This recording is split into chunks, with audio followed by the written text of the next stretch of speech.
नमस्कार दोस्तों, आप सबका स्वागत है हमारे चैनल पर। यह कथा महाभारत के रचयिता महर्षि वेद व्यास के जन्म की कहानी है। कैसे ऋषि पाराशर और नाव चलाने वाली सत्यवती के बीच संबंध बने और उन्होंने एक महापुरुष को जन्म दिया। तो सुनते हैं इस कथा को। महाभारत काल में कई अनोखी घटनाएं हुई जिससे पूरा इतिहास बदल गया। महाभारत की कई कहानियाँ हम बचपन से सुनते आ रहे हैं। यहाँ आपको एक ऋषि और नाव चलाने वाली एक लड़की की प्रेम कहानी के बारे में बता रहे हैं जिन्हें यमुना के बीच में प्रेम हुआ। फिर दोनों ने एक ऐसे महान व्यक्ति को जन्म दिया जो आगे जाकर महाभारत के रचयिता बने। ऋषि पाराशर महान ऋषि वशिष्ठ के पौत्र और शक्ति मुनि एवं अद्यशयंती के पुत्र थे। ऋषि पाराशर के पास दिव्य और अलौकिक शक्ति थी। उन्होंने वैदिक ज्योतिष की रचना की।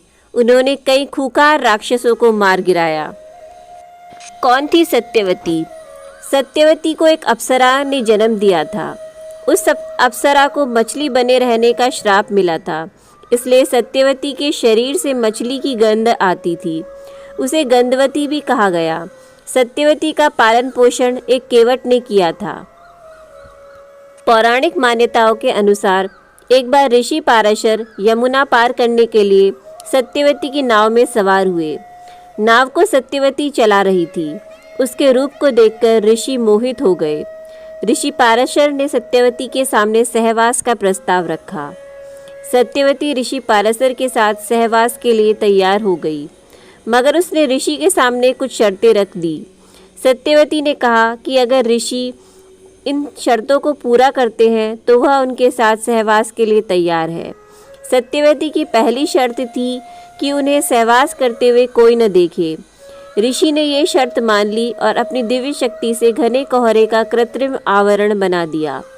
सत्यवती ने फिर कहा कि उसकी कौमार्यता किसी भी हालत में भंग नहीं होनी चाहिए।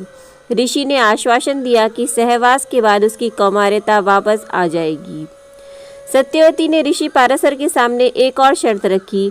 उसने कहा कि अगर ऋषि उन्हें मछली जैसी बदबू से मुक्त करेंगे तो ही वह उनके साथ सहवास करेगी। ऋषि ने तुरंत उसकी बदबू दूर कर दी और उसके शरीर से फूलों की खुशबू आने लगी।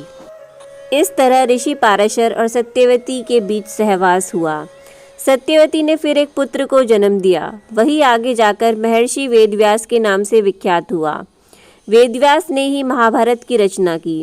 कहते हैं सत्यवती का वो पुत्र जन्म के तुरंत बाद ही बड़ा हो गया और फिर सुनसान द्वीप पर तपस्या करने चला गया। तपस्या के दौरान उसका रंग काला हो गया, इसलिए उसे कृष्ण द्वैपायन भी कहा जाने लगा। द्वैपायन उस द्वीप का नाम था। बाद में कृष्ण द्वैपायन ने वेदों का वर्णन किया, इसलिए वे वेदव्यास के नाम से विख्यात हुए। वेदव्यास ही महाभारत के रचयिता हैं। बाद में सत्यवती की शादी कुरुक्षेत्र के राजा शांतनु से हुई। इस तरह वह हस्तिनापुर की रानी बनी। तो दोस्तों, आपको कैसी लगी हमारी ये वीडियो? अगर आपको ये हमारी वीडियो अच्छी लगी हो तो प्लीज़ इस वीडियो को लाइक करें और हमारे चैनल को प्लीज़ सब्सक्राइब करें। धन्यवाद।